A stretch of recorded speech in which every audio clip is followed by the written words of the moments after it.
नमस्कार दोस्तों, आज हम एक और प्रश्न लेकर प्रस्तुत हैं। आज का प्रश्न बहुत ही रोचक है।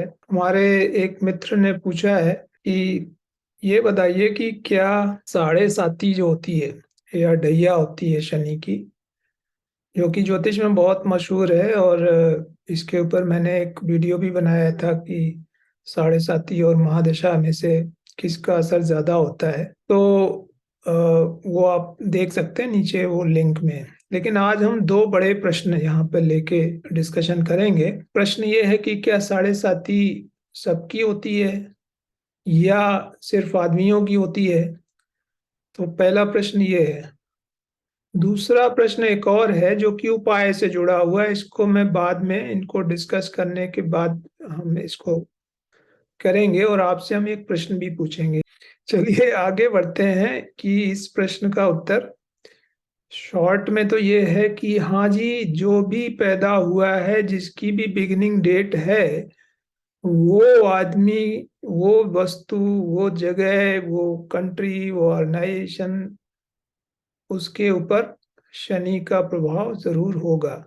तो हम इसको आज 3-4 उदाहरणों से देखेंगे और इसको समझेंगे कुछ प्रमाण के साथ में। तो चलिए आगे बढ़ते हैं और देखते हैं कि शनि कैसे किसको अपने शिकंजे में कसता है। सबसे पहले हम शुरू करते हैं पाकिस्तान से। ये हमारा पड़ोसी है, तो उसी से शुरुआत करते हैं। पहले हम मेथड समझ लेते हैं, मेथड समझना आसान रहेगा। सबसे पहले जो भी डेट है, उस डेट को चंद्रमा कहाँ पे है हमें सिर्फ ये पता करना है।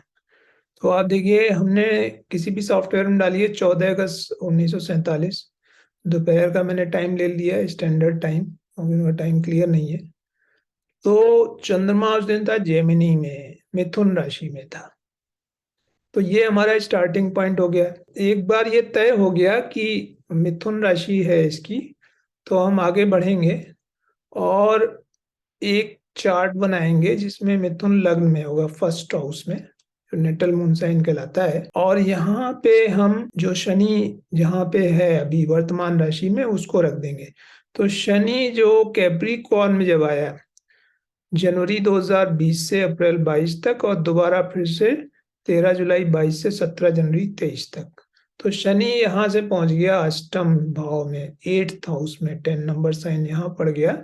तो ये हो गया अष्टम शनि। अष्टम शनि ढैया काफी मशहूर है ये सबके लिए। और अष्टम शनि में भी क्या हो रहा है कि जहां भी शनि बैठता है वहां से 3 राशियों की दृष्टि होती है।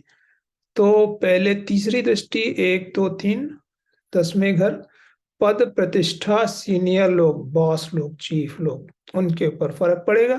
7वीं दृष्टि, 3 4 5 6 7, second house of family money, घर में कलह, पैसे की तंगी।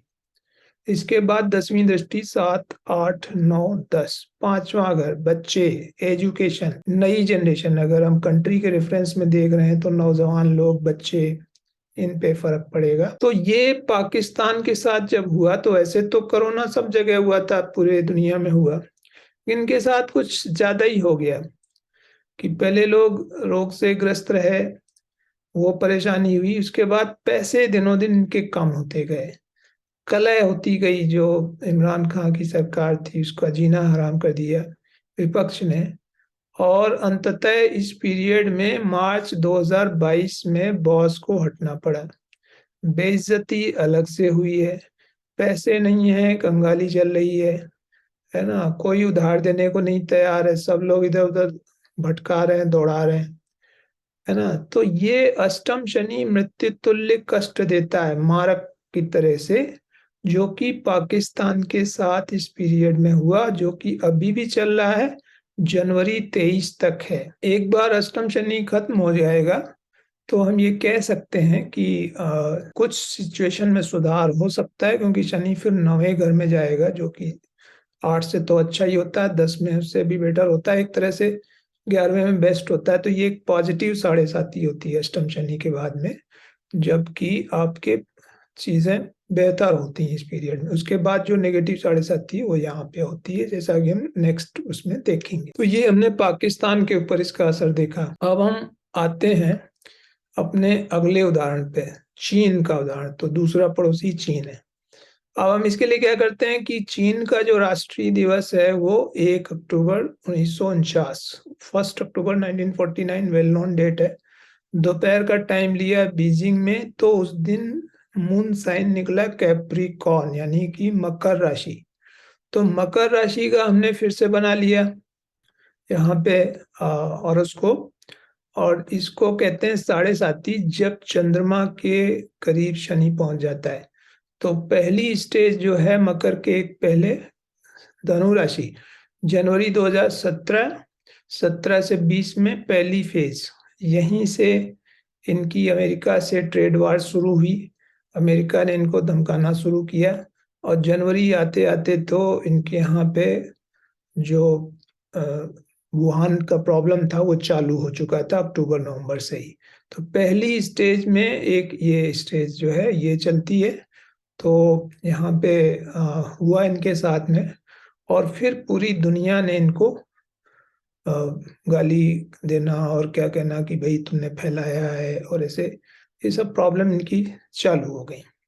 इसके बाद ये दूसरी फेज में चल रहा है, जनवरी 20, अप्रैल 22, प्लस ये जो मैंने बोला था अभी सेकेंड में ही है, क्योंकि ये अप्रैल की जगह पे ये जनवरी 23 तक जाएगा, जैसा कि ऊपर वाले में हमने देखा था, ये जनवरी 23 तक है। तो जनवरी 23 तक कह सकते हैं कि शनि जो है वो चाइना की मुख्य जो उसकी राशि है मकर राशि, उसके ऊपर ट्रांजिट कर रहा है। अब उससे क्या हो रहा है, वहां पे तीन दृष्टियां, पहली तीसरी दृष्टि से third house of performance, performance down है। अब उनके यहाँ कोरोना फैला हुआ है, बहुत सारे जीरो कोविड पॉलिसी लगाए हुए हैं, उसके चक्कर में इनका जो भी प्रोडक्शन है वो पूरी तरह अफेक्टेड है। दुनिया से भी इनकी बोलचाल वो हो गई। इंडिया पड़ोसी, देखिए इसमें थर्ड हाउस पड़ोसी से भी दिक्कत होती है। तो ये जो 20-22 देखिए पड़ोसी नेबर्स आते हैं उस पर दृष्टि, तो गलवान हो गया यहाँ पे। और ये प्रॉब्लम भी इनके साथ बढ़ी हुई है। बाकी जो उधर के पड़ोसी है ईस्ट साइड के, उनसे भी दिक्कत है।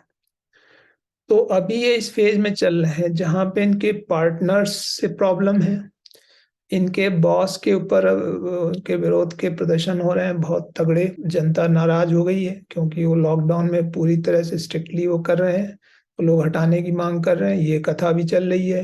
परफॉर्मेंस डाउन है, और पार्टनर्स सब किनारा किए हुए हैं, वो कोई भी साथ नहीं रहना चाहता है। Now it becomes unreliable marriage, एक तरह से, जैसे इंडिया और अमेरिका, ये सब जो पुराने इनके दोस्त थे, जो अभी आप देखें तो सिर्फ 4 साल पहले सब फोटो खिंचवाते थे एक साथ खड़े होके। तो ये हालत हो गई है इनकी। तो ये चाइना का बुरा हाल चल रहा है। इसमें कुछ सुधार 22 से 25 के बाद में हो सकता है, यहाँ पे रिकवरी स्टेज होती है फाइनल। तो यहाँ पे ये चीज हो सकती है कि धीरे धीरे इनकी सिचुएशन 23 से 25 में बेहतर हो, और 25 से 27 में फिर और अच्छी हो जाए। तो ये चाइना के ऊपर अप्लाई हो गया। नेक्स्ट हम जाते हैं, एक बड़ा मामला चल रहा है बिटकॉइन का। तो बिटकॉइन का एक क्वेश्चन हमारे जो लंदन में एक क्लाइंट रहते हैं उन्होंने पूछा था, मैंने इस पे इंग्लिश में भी वीडियो डाला हुआ है, तो ये हिंदी में है। तो उसमें प्रॉब्लम थी कि हम डेट क्या लें बिटकॉइन की। तो उन्होंने बोला कि ये फर्स्ट ट्रांजेक्शन जो बिटकॉइन का हुआ था उसकी डेट रिकॉर्डेड है सब जगह। तो ये डेट हमने ली 3 जनवरी 2009। 3 जनवरी 2009 को हम देख सकते हैं कि ये 3 जनवरी 2009 को क्या डेट और टाइम था। तो वो हमने मालूम किया, और वो उस दिन मीन राशि थी 3 जनवरी 2009 को। और वो आप देख सकते हैं कहीं भी सॉफ्टवेयर पर डाल के। तो ये मीन राशि थी। अब मीन राशि की साढ़े साती चालू हो गई, आप देख सकते हैं मीन राशि की साढ़े साती कब से है, अप्रैल 22 से 25 तक, यहाँ से लेके पूरा इस टाइम में। और इसके पहले जब ये शुरू हुआ तो छठे घर में कोई दिक्कत नहीं थी, सातवें में न्यूट्रल था, आठवें में थोड़ी सी दिक्कत थी, 9, 10, 11 जो कि मैंने बोले कि ये प्रोग्रेसिवली बेटर होते हैं। तो ये यहाँ पे 9, 10, 11 में जब चला, जो पीरियड यहाँ इनमें प्रोग्रेसिवली बढ़ता जाएगा शेयर यहाँ 3 पे, और जैसे ये शनि 7.5 चालू होगी वैसे ही ये डाउन होगा।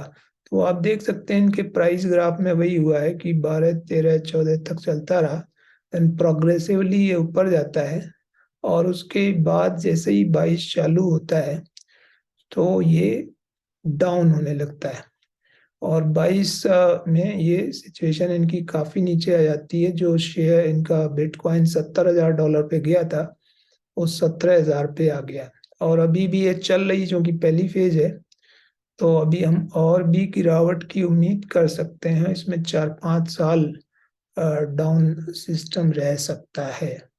तो ये अभी भी इन्वेस्ट करने के लायक नहीं है। सभी क्रिप्टो सेगमेंट की एक तरह से 7.5 हो गई, क्योंकि ये क्रिप्टो जो है ये ग्लोबल है 12 नंबर में, और गुरु के अंडर में राशि है। ये गुरु वैसे भी करेंसी और इंस्टीट्यूशनल फाइनेंस का प्लेनेट होता है। तो फिलहाल तो ये डाउन है, गुरु खुद भी मीन राशि में चल रहा है, तो ये और ज्यादा डाउन किए हुए है। थोड़ा सा इम्प्रूवमेंट अप्रैल के बाद इसमें भले हो जाए, अप्रैल से जुलाई के बीच में। तो लॉन्ग टर्म में ये इसका भी दिक्कत है। और फाइनली हम आ जाते हैं कि भारत की जो राशि है, अगर आप भारत का देखना चाहें तो ये भारत की कुंडली है जो 15 अगस्त 47 की है। यहाँ आप देख सकते हैं, यहाँ मून कैंसर साइन में है, पुष्य नक्षत्र में। तो भारत की कुंडली में अगर हम देखें तो एक तो चंद्रमा की महादशा चल रही है, और उसमें भी खराब टाइम मून केतु ये वाला, और उसके भी अंदर ये है अष्टम शनि, ठीक जैसे पाकिस्तान का था वैसे ही। तो जो जो पाकिस्तान में हुआ ठीक है, उस बड़े स्तर भले ना हो, लेकिन यहाँ पे भी जैसे वहां इमरान खान को हटना पड़ा, सत्ता परिवर्तन हुआ। अब देखने की बात है 22-25 के बीच में लोकसभा का इलेक्शन भी है, तो यहाँ पे एक प्रेशर आएगा जो रूलर्स हैं उनके ऊपर। और इसके अलावा second house of family money पे भी एक क्राइसिस आने का चांस है। 30 साल पहले ये अष्टम शनि हुआ था इसी पीरियड में, 92 से 95 के बीच में। तो हमारी जो फॉरेन करेंसी की सिचुएशन काफ़ी ख़राब हो गई थी उस टाइम पे, और इसको संभलने में टाइम लगा था उस टाइम पे। तो ये चीज़ भी ड्यू है। और यहाँ पे भी कुछ आंतरिक कलह, और अभी इलेक्शन आने वाले हैं, तो लोग अपोजिशन और सभी जो भी ग्लोबल पावर्स हैं वो सरकार को मलाइन करने की कोशिश करेंगी। उनको बहुत मुद्दे उठाए जाते हैं, झूठे वाले भी उठाए जाते हैं, जैसे राफेल का था। तो ये कलह दिखा रहा है, ठीक जैसे पाकिस्तान में उथल पुथल पॉलिटिकल हुई, तो हमारे यहाँ भी ये चीज होगी, और उस चक्कर में इकोनॉमी और मार्केट डाउन हो सकती है। जैसे उनके यहाँ हुई वैसे हमारे यहाँ भी हो सकती है, और यंग जनरेशन एजिटेटेड हो सकती है, वो आंदोलन वगैरह कर सकती है। तो ये अगले 2 साल जो हैं भारत के लिए, जैसे पाकिस्तान के लिए मुश्किल भरे रहे अभी 20 से 23 के बीच में, तो भारत के केस में भी ये संभव है। चलिए, मैंने बोला था कि एक प्रश्न और पूछेंगे। ये तो 2 प्रश्न हो गए। पहला प्रश्न था हमारा कि क्या 7.5 सिर्फ आदमियों पे लागू होती? नहीं, 7.5 किसी भी इंस्टीट्यूशन, कंट्री जिसका भी डेट ऑफ बर्थ है, जिसका भी बिगिनिंग पॉइंट है, उस पे लागू होती है। अब मेरा प्रश्न आता है उपाय से जुड़ा हुआ है कि भाई जब भी लोग 7.5 आती तो लोग बोलते हैं कि जी उपाय बताइए। अब ये बताइए कि आदमी को तो हम उपाय बता दें कि ये नीलम पहन लीजिए, पीपल के पेड़ पे पानी डाल दीजिए, है ना, लोहे का छल्ला पहन लीजिए। तो मेरा आपसे प्रश्न ये है कि जब चीन की 7.5 चल रही है, जब पाकिस्तान का ढैया चल रहा है, भारत का भी चलेगा, तो इनको कौन सा छल्ला पहनाया जाए, कौन सा रत्न, कितने रत्ती का, और कहाँ पे पहनाया जाए, ये मेरा प्रश्न है। इसलिए मैं ये कहता हूँ, मैं समझता हूँ आप मेरा इशारा समझ गए होंगे। कमेंट में बताइए कि जब 7.5 सब पे लागू होती है, ऑर्गेनाइजेशंस पे, कंपनी पे, है ना, शेयर मार्केट में उनके शेयर गिर जाते हैं, तो क्या करना चाहिए उसका उपाय? जहाँ तक मेरा कहना है कि उपाय पहले किए जाते हैं आग लगने से पहले, यानी आप अपनी प्लानिंग ठीक कर सकते हैं। रत्न पहन के अगर होता तो पूरे कंट्री को रत्न पहना देते, है ना, या कुछ ऐसा करते। तो मेरे हिसाब से जो ज्यादा बेटर चीज है कि हम समय का अनुमान करके उसके हिसाब से अपने बिहेवियर को बदलें, अपने उसको ठीक करें। जैसे रात के टाइम के लिए हम बिहेवियर क्या करते हैं कि रात में हम एक्टिविटी डाउन कर देते हैं, सो जाते हैं, सुबह उठते हैं फिर काम करते हैं। हम रात में नहीं सोचते कि चलो ऑफिस जाएं और पैसे कमाएं चल के, या सड़क पे घूमें। तो वो समय के साथ एक एडजस्टमेंट होता है, समय की क्वालिटी के हिसाब से। वही दिन में हर कोई दोपहर 12 बजे आप देखिए, हर कोई ऑफिस में पैसे कमाने में काम करने में लगा होता है। रात के 12 बजे लोग इनएक्टिव होते हैं। तो 7:30 भी एक तरह का स्लो और नाइट टाइप का टाइम है, जहाँ पे आपको पेशेंस के साथ उस टाइम को पास करना है। अपनी प्रोजेक्शंस को थोड़ा सा कम रखना है, एक्सपेक्टेशंस को, और आहिस्ते से धीरे धीरे उस समय को निकालना है। ये उसका राइट वे है, जो किसी कंपनी के लिए भी सही है, कंट्री के लिए भी सही है, और एक इंडिविजुअल के लिए भी सही है। तो मैं समझता हूँ कि आज आपने 7:30 के बारे में एक चीज मैंने और क्लियर की, क्योंकि ये ऑफन रिपीटेड क्वेश्चन है, फ्रीक्वेंटली आस्क्ड क्वेश्चन है।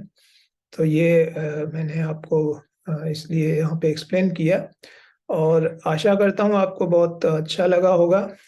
और जिन लोगों ने पूरा वीडियो देखा उनको फिर से धन्यवाद।